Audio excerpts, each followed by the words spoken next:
நிறைய பேருக்கு இருக்கிற ஒரு டவுட், இது நம்ம சேனலான்னு. இதுவும் நம்ம சேனல் தான். ஓகேவா எம்ஜி ஸ்குவாட்? இப்போ வீடியோ பாருங்கள். ஹலோ எவ்ரிவான், நான் மதன் கௌரி அண்ட் ஹலோ எம்ஜிஸ். 2020 இருக்கட்டும், 2021 இருக்கட்டும், ஒர்க் ஃப்ரம் ஹோமாக இருக்கட்டும், ஸ்டடி ஃப்ரம் ஹோமாக இருக்கட்டும், எல்லாமே ஃப்ரம் ஹோமே எல்லாம் உருவாக ஆரம்பிச்சிருச்சு. இதில் இன்ட்ரெஸ்டிங்கான விஷயம் என்னன்னு பார்த்தீங்கன்னா, பெரிய பெரிய கம்பெனிஸ் கூட இதை விரும்ப ஆரம்பிச்சிட்டாங்க. காரணம் என்னன்னு பார்த்தீங்கன்னா, உங்களுக்கு செலவு பண்ணி உங்களை ஆஃபீஸில் கூப்பிட்டு உட்கார வச்சு லைட்டை போட்டு, ஃபேனை போட்டு, ஏசியை போட்டு, கார்பெட்டை போட்டு, கம்ப்யூட்டரை கொடுத்து, அதுக்கு எலக்ட்ரிசிட்டி கொடுத்து, காஃபி டீனு பிரேக்கு கொடுத்து, பேண்ட்ரி வச்சு அதை நடத்தி, அவங்களுக்குள்ள பஞ்சாயத்து வரக்கூடாதுன்னு ஹெச்ஆரை வச்சு இவ்வளோ விஷயத்தை பண்ணி ஒரு கம்பெனி உங்ககிட்டேருந்து வேலை வாங்குறதை விட நீங்கள் வீட்டில் இருந்து வேலை பார்க்கறது பெட்டரான விஷயம் கம்பெனியே நினைக்கிறாங்க. ஏன்னா அதுக்கு காரணம் பெரிய பெரிய கார்பரேட்ஸ்க்கு இதில் காஸ்ட் கட்டிங் நடக்குது. ஸோ ஃபியூச்சர் நீங்கள் மோஸ்ட்டாக பார்த்தீங்கன்னா கோவிட் நம்மளை விட்டு போனாலும் மக்களுக்குள்ள இந்த ஒர்க் ஃப்ரம் ஹோம் அப்படிங்கிற ஒரு கான்செப்ட் ரொம்ப பரவலாக இருக்கும் அப்படிங்கிறது நம்ம எல்லாருக்குமே கண்ணு முன்னாடி தெரிகிற ஒரு விஷயம். இன்னைக்கு வீடியோவில் நம்ம என்ன பார்க்க போகிறோம் அப்படின்னு பார்த்தீங்கன்னா 10 ஸ்கில்ஸை பற்றி நான் உங்ககிட்ட சொல்ல போகிறேன். 10 வேலைகளை பற்றி சொல்ல போகிறது இல்லைங்க, 10 ஸ்கில். ஸோ இந்த ஸ்கில் உங்களுக்கு தெரிஞ்சிருந்தா உங்களுக்கு ஒர்க் ஃப்ரம் ஹோமாக இருக்கட்டும், அதே நீங்கள் உங்களுக்கு பிடிச்ச விஷயத்தை சொந்தமாக ஆண்டர்பிரினர்ஷிப்பாக இருக்கட்டும், இதில் எந்த ஒரு விஷயமும் செய்கிறதுக்கு இந்த 10 ஸ்கில்ல ஏதாவது ஒரு ஸ்கில் தெரிஞ்சிருந்தா கூட அடுத்த ஒரு 5-6 வருஷத்துக்கு உங்களுக்கான ஸ்கோப் அதிகம்னு சொல்கிற மாதிரி இருக்கிற 10 ஜென்ரிக்கான ஸ்கில்லை பற்றி தான் நான் உங்ககிட்ட சொல்ல போகிறேன். ஓகேவா? ஸோ ஃபர்ஸ்ட்ல இருந்தே வர ஆரம்பிப்போம். ஸோ முதல் ஸ்கில் நம்மளோட லிஸ்ட்டில் இருக்கிறது எது அப்படின்னு பார்த்தீங்கன்னா லாங்குவேஜ் ஸ்கில். ஸோ மொழியில் என்ன மாதிரியான ஸ்கில் இருக்குது அப்படின்னு கேட்டிங்கன்னா 2021 அப்படிங்கிற ஒரு காலகட்டம் the most globalised year in ஹிஸ்ட்ரின்னு நம்ம சொல்லலாமா. ஒரு ஃப்ரெஞ்சுக்காரங்க நம்ம ஊரில் இருக்கிற ஒரு காலேஜில் படிப்பாங்க, நம்ம ஊரில் இருக்கிறவங்க ஒரு ஜெர்மன் காலேஜில் போய் படிப்பாங்க, அமெரிக்கன் சைனாவுக்கு போவாங்க, சைனீஸ் ரஷ்யாவுக்கு போவாங்கன்னு சொல்லிட்டு இந்த மாதிரி படிக்கிறதுக்காக இருக்கட்டும், வேலை பார்க்குறதா இருக்கட்டும், வாழ்கிறதுக்காக இருக்கட்டும், மக்களுக்குள்ளே ஒரு ஊர்லேருந்து இன்னொரு ஊருக்கு போகிறதுங்க நாளுக்கு நாள் அதிகமாகிட்டே போயிட்டு இருக்குது. இந்த நேரத்தில் உங்களுக்கு சில லாங்குவேஜஸ் உலகம் ஃபுல்லாக காமனாக இருக்கிற சில லாங்குவேஜஸ். ஃபார் எக்ஸாம்பிள் பார்த்தீங்கன்னா இங்கிலீஷ், இதுக்கு டிமாண்ட் ஆக்சுவலாக கம்மி, ஆனால் சில லாங்குவேஜஸ் டிமாண்ட் அதிகமாக இருக்கும், நிறைய பேருக்கு தெரியாது. ஃபார் எக்ஸாம்பிள் ஜாப்பனீஸாக இருக்கட்டும், ஃப்ரெஞ்சாக இருக்கட்டும், ஜெர்மனாக இருக்கட்டும், ரஷ்யனாக இருக்கட்டும், இதெல்லாம் நிறைய பேருக்கு தெரியாது. ஸோ இந்த மாதிரி லாங்குவேஜஸ் தெரிஞ்சவங்க யாராவது இருந்தாங்கன்னா அவங்கள அல்லேக்கா அப்படியே தூக்கிட்டு போய் அவங்கள வச்சு வேலை வாங்குறதுக்கு நிறைய கம்பெனிஸ் வெயிட் பண்ணிருக்காங்க. நீங்கள் உட்கார்ந்த இடத்துல இருந்தே இருந்துக்கிட்டு 4 பேருக்கு டிரான்ஸ்லேஷன் பண்ணி கொடுக்குறதா இருக்கட்டும், 4 பேருக்கு இதை தாண்டா இவங்க சொல்கிறாங்க அப்படின்னு சொல்கிற விஷயமா இருக்கட்டும், அவங்களுக்கு நீங்கள் இங்கிலீஷில் இருக்கிற விஷயத்தை கன்வெர்ட் பண்ணி அவங்களோட மொழியில் எக்ஸ்பிளைன் பண்ணுறதா இருக்கட்டும்னு சொல்லிட்டு ஏகப்பட்ட ஜாப் ஆப்பர்ச்சுனிட்டிஸ் உங்களுக்கு லாங்குவேஜ், அதுவும் ரேரான ஒரு வைடான லாங்குவேஜ். நான் சொன்ன மாதிரி சில கண்ட்ரீஸில் இங்கிலீஷ் பெனிட்ரேட் ஆகலை. அந்த மாதிரி இருக்கிற லாங்குவேஜஸ் உங்களுக்கு தெரிஞ்சிருந்துச்சுன்னா, அந்த லாங்குவேஜ் தெரிஞ்சு இங்கிலீஷும் தெரிஞ்ச மக்கள் உலக அளவில் கம்மியாக இருப்பாங்க. அந்த லாங்குவேஜ் உங்களுக்கு தெரிஞ்சிச்சுன்னா அந்த ஸ்கில்லை வச்சு நீங்கள் சம்பாதிக்கிறதுக்கு வழி ஈஸியாக பார்க்கலாம். ரெண்டாவது என்னது அப்படின்னு பார்த்தீங்கன்னா ரைட்டிங் அண்ட் எடிட்டிங். ஸோ இது என்ன மாதிரி சின்ன குழந்தைங்க கிட்ட சொல்கிற மாதிரி சொல்கிறேன்னு உங்களுக்கு தோணுனாலும், இந்த ரைட்டிங்காக இருக்கட்டும் இல்லை எடிட் பண்ணுறதா இருக்கட்டும், இந்த ப்ரூஃப் ரீடிங் அப்படிங்கிற ஒரு விஷயத்தில் அதிகமான ஜாப் ஆப்பர்ச்சுனிட்டி கிரியேட் பண்ணுறதுக்கான வாய்ப்பு இருக்குது. அண்ட் எடிட்டிங் அப்படின்னு சொல்கிறப்போ இந்த பெரிய பெரிய கார்பரேட்ஸ் இன்னொரு ஒரு கண்ட்ரிக்கு போகிறப்போ, இப்போ ஜப்பானீஸ் கார் ஒன்று டொயோட்டா இல்லை ஒரு ஹுண்டாய் இந்தியாவுக்குள்ள லான்ச் பண்ணுறாங்கன்னா அதோட ப்ரௌசர்லாம் பார்த்தீங்கன்னா ஜாப்பனீஸில் இருக்கும். இப்போ இந்த ஜாப்பனீஸில் இருக்கிற ஹோண்டான்னு நினைக்கிறேன், ஏன்னா அதான் ஜாப்பனீஸ்னு நினைக்கிறேன். எனிவே இந்த ஜாப்பனீஸில் இருக்கிற ஒரு பர்டிகுலர் ப்ரௌசரை நீங்கள் கம்ப்ளீட்டாக ஒரு தமிழுக்கு மாற்ற வேண்டியது இருக்குன்னு வச்சுக்கோங்களேன். உங்களுக்கு ஜாப்பனீஸும் தெரியும், தமிழும் தெரியும்னால் அதை உங்களுக்கு எழுதவும் தெரியும்னா உங்களுக்கு அவங்க எவ்வளோ செலவு பண்ணுவாங்கன்னு யோசிச்சு பாருங்கள். ஏன்னா இந்த மாதிரி ஸ்கில் தெரிஞ்சவங்க எத்தனை பேர் இருக்க போகிறாங்க, உங்களோட ப்ரைஸ் நீங்களே நிர்ணயிக்கலாம்னு தெரிஞ்சுக்கோங்க. ஓகேவா? அது அந்த லாங்குவேஜை உங்களுக்கு எழுதவும் தெரிஞ்சிருக்கணும், இல்லை எடிட் பண்ண தெரிஞ்சிருக்கணும், படிக்க தெரிஞ்சிருக்கணுங்கிறது தெரிஞ்சுக்கோங்க. மூணாவது நம்ம லிஸ்ட்டில் இருக்கிற ஸ்கில் என்னன்னு பார்த்தீங்கன்னா ஃபில்ம் மேக்கிங். ஃபில்ம் மேக்கிங்னு சொல்கிறப்ப நம்ம வெளியே போய் டைரக்ட் பண்ணுறது, ஒர்க் ஃப்ரம் ஹோமில் வீட்டில் உட்காந்து ஷூட் பண்ணுங்கிறத பற்றி பேசலை. எடிட்டிங்காக இருக்கட்டும், சவுண்ட் மிக்சிங்காக இருக்கட்டும், இல்லை கிராஃபிக் டிசைனாக இருக்கட்டும், இதெல்லாம் இன்றைக்கி பயங்கரமாக மொபைல் ஆயிடுச்சு. பெரிய பெரிய கம்பெனிஸ், இப்போ பாகுபலி மாதிரி படம் எடுக்கிறவங்க கூட சம்டைம்ஸ் அவுட் சோர்ஸ் பண்ணுவாங்க. ஒரு பெரிய கம்பெனி கிட்ட அவங்க அவுட் சோர்ஸ் பண்ணுவாங்க. அந்த கம்பெனி கிட்ட ஒரு ஸ்கில் செட் கரெக்டாக இல்லாமல் இருக்கலாம். உங்களுக்கு ப்ராபபிலி ஒரு எடிட் வேற லெவலில் செய்ய தெரியும்னால் அவங்க உங்ககிட்ட அவுட் சோர்ஸ் பண்ணலாம். ஸோ இந்த மாதிரி பெரிய பெரிய மூவி மேக்கிங்கில் கூட இன்னைக்கு ஏகப்பட்ட டிபார்ட்மெண்ட்ஸ் வேலை பார்க்க ஆரம்பிச்சிருச்சு. அந்த ஃபில்ம் மேக்கிங்கில் ஒரு கலராக இருக்கட்டும், இல்லை ஒரு எடிட்டாக இருக்கட்டும், இல்லை ஒரு what ever skill set you have, அது உங்களுக்கு வேற லெவலில் செய்ய தெரியும்னு சொன்னீங்கன்னா நீங்கள் உட்கார்ந்த இடத்துல இருந்தே லட்சக்கணக்கில் சம்பாதிக்கலாம். Depends on how big the movie is. கரெக்டாக? ஸோ அகைன் இந்த ஒரு ஸ்கில்லுமே இந்த காலகட்டத்தில் அதிகமாக ஹெல்ப் ஆகும்னு தெரிஞ்சுக்கோங்க. இதை கற்றுக்கிறதும் பெருசில் சொந்தமாக நம்மளே இன்டர்நெட்டில் போய் தேடினா நம்மளுக்கு கிடைக்குங்கிறது தெரிஞ்சுக்கோங்க. நாலாவது என்னது அப்படிங்கிறது பார்த்தீங்கன்னா சோஷியல் மீடியா மேனேஜ்மெண்ட் அப்படின்னு நான் சொல்லுவேன்.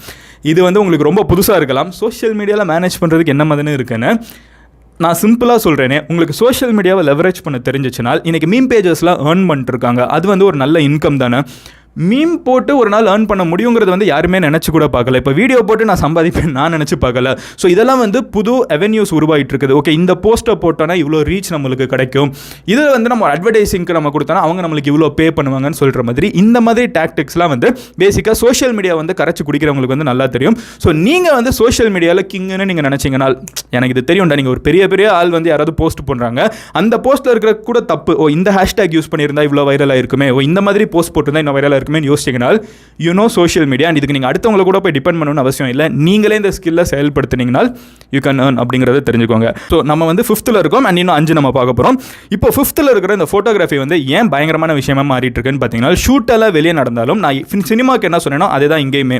அதை வந்து ஒரு ஆல்பமாக மேக் பண்ணி கொடுக்குறதா இருக்கட்டும், இல்லை அதை வந்து ப்ராப்பராக எடிட் பண்ணுறதா இருக்கட்டும், இந்த கலரெல்லாம் வந்து கரெக்டாக செட் பண்ணுறதா இருக்கட்டும், இந்த மாதிரி நிறைய விஷயங்கள் வந்து பேசிக்காக கம்ப்யூட்டர் முன்னாடி தான் நடந்துட்டு இருக்கு. இந்த கம்ப்யூட்டர் அப்படிங்கிற ஒரு விஷயம், இந்த இன்டர்நெட் அப்படிங்கிற ஒரு விஷயம் வந்ததுக்கப்புறம் உலகத்தில் எந்த வேலையுமே வந்து இதை நம்பி வர ஆரம்பிச்சதுனால உங்களுக்கு எடிட்டிங் பேசிக்காக தெரியும். இல்லை ஃபோட்டோஷாப்பில் நீங்கள் கொஞ்சம் பெரிய ஆளாக இருந்தீங்கன்னா நீங்கள் உட்கார்ந்த இடத்துல இருந்தே அகைன் சம்பாதிக்கலாம். அண்ட் அது போக it's also fun to learn. கரெக்டாக இந்த ஒரு விஷயத்தையும் தெரிஞ்சுக்கோங்க. அண்ட் இப்போ வந்து நம்ம அடுத்த 6வது ஸ்கில்லை பற்றி பார்க்க ஆரம்பிப்போம். நம்ம லிஸ்ட்டில் 6வதாக இருக்கிற ஸ்கில் என்ன அப்படின்னு பார்த்தீங்கன்னா வெப்சைட் டிசைனிங் அப்படின்னு சொல்லலாம்.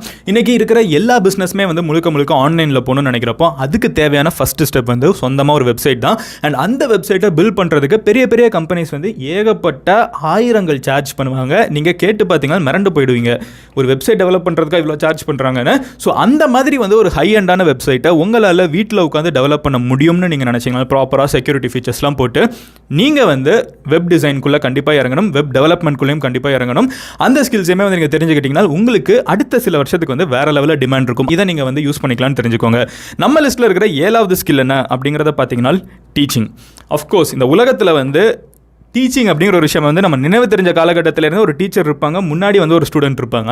பட் கடந்த 2 வருஷத்தில் வந்து அந்த டிஸ்டன்ஸ் வந்து எவ்வளோ தூரத்தில் இருந்தாலும் ஃபோனை பார்த்தோ லேப்டாப்பை பார்த்தோ என்கேஜ் பண்ணி படிக்க வைக்கிற அளவுக்கு வந்து டீச்சர்ஸ் வந்து எனக்கு இம்ப்ரூவ் ஆக வேண்டிய ஒரு நிலைமை இருக்குது. நீங்கள் வந்து எங்கேயோ இருக்கிற ஸ்டூடெண்ட்டை வந்து கேப்டிவேட் பண்ணி, இன்றைக்கி நிறைய ஸ்டூடெண்ட்ஸ் வந்து போர் அடிக்குதுன்னு சொல்லிட்டு இருக்காங்க. பட் போர் அடிக்க விடாமல் ப்ராப்பராக உங்களுக்கு வந்து ஒரு கிளாஸ் எடுக்க தெரியும் நாள் உங்களுக்கு இருக்கிற டிமாண்ட் வந்து இன்றைக்கி இருக்கிற காலகட்டத்தில் ரொம்ப அதிகம்.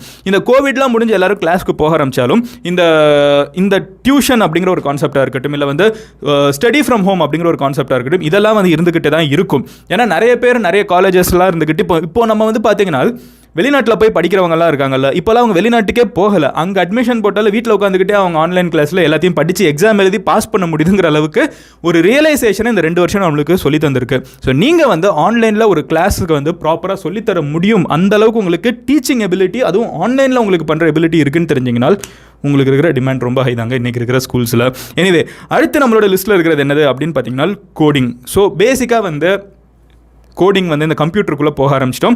அண்ட் கம்ப்யூட்டர் அப்படிங்கிற ஒரு விஷயம் சொல்கிறப்பமே வந்து இப்போ இன்றைக்கி இருக்கிற எந்த ஒரு ஃபோன் எடுத்து பார்த்தீங்கனாலும், இல்லை வந்து ஒரு லேப்டாப் எடுத்து பார்த்தீங்கனாலும் ஆப் நம்மளே கூட ஒரு கோகுர் ஆப்பெல்லாம் வச்சுருக்கோம். ஸோ அதுக்கு வந்து இப்போ நான் வந்து பர்சனலாக பட்டதுனாலேயே சொல்கிறேனே, ஒரு ஆப் டெவலப்பர் வந்து தேடி கண்டுபிடிக்கிறதுங்கிறது வந்து ரொம்ப கஷ்டமான காரியமாக இருந்துச்சு. ஸோ அந்த மாதிரி உங்களுக்கு ஆப் டெவலப்மெண்ட் வந்து நல்லா தெரியும், ஒரு பர்டிகுலர் டெக்னாலஜியில் உங்களால் வேறு லெவலில் ஆப் டெவலப் பண்ண முடியும்னு நினச்சிங்கனால் நீங்கள் வந்து கொஞ்சம் கூட யோசிக்காமல் உங்களுக்கான ஆப்பர்ச்சுனிட்டிஸை தேட ஆரம்பிச்சிடலாம். ஏன்னா உங்களுக்கு டிமாண்ட் ஆல்ரெடி இருக்குது. அதை நான் இந்த சைட்லேருந்து சொல்கிறேன், இதுக்கு இந்த சைடு ஆள் நிறைய இல்லை அப்படிங்கிறத தெரிஞ்சுக்கோங்க. ஸோ ஆப் டெவலப்பர்ஸ்க்கு வந்து ஃபியூச்சர் வந்து ரொம்ப ஒளிர்மிகா தெரியுது அப்படிங்கிறத தெரிஞ்சுக்கோங்க. ஒளிமயமான பிரைட்டாக இருக்குது. ஓகேவா? எனிவே அடுத்து நம்மளோட லிஸ்ட்டில் இருக்கிற லாஸ்ட் 2 இது அப்படிங்கிறது பார்த்தீங்கன்னா நீங்கள் கொஞ்சம் கூட எதிர்பார்க்காத 2 விஷயத்தை தான் சொல்ல போகிறேன். லாஸ்ட் பட் 9வது வந்து நம்மளோட லிஸ்ட்டில் இருக்கிறது வெட்டிங் பிளானிங். என்ன மாதிரி சொல்கிற வெட்டிங் பிளானிங் எப்படி ஆன்லைனில் பண்ணுவாங்க, இல்லை ஒர்க் ஃப்ரம் ஹோமில் பண்ண முடியும்னு கேட்டிங்கன்னா, இன்றைக்கி இருக்கிற காலகட்டத்தில் ஒரு மண்டபத்தில் மட்டும் தான் கல்யாணம் நடக்குதுன்னு உங்களுக்கு தெரிஞ்சால் போதும். இந்த இடத்துல இருக்கிறவங்க கிட்ட ஆன்லைன்லேயே நீங்கள் பூவை புக் பண்ணிடலாம், ஃப்ளவர் டெக்கரேஷன் புக் பண்ணிடலாம், ஒருத்தங்க கிட்ட வந்து சவுண்ட் சிஸ்டமை புக் பண்ண முடியும். இந்த வேலையெல்லாம் வந்து நீங்கள் உட்கார்ந்த இடத்துல இருந்தே பார்க்குற அளவுக்கு உங்களுக்கு டேலண்ட் இருக்குன்னு நினச்சிங்களா, உங்களுக்கு பேசிக்காக தேவை வந்து நெட்வொர்க்கிங் தான். இந்த வெட்டிங் பிளானிங் அப்படிங்கிற ஒரு விஷயம் வந்து உங்களுக்கு உட்கார்ந்த இடத்துல இருந்தே பண்ண முடியும்.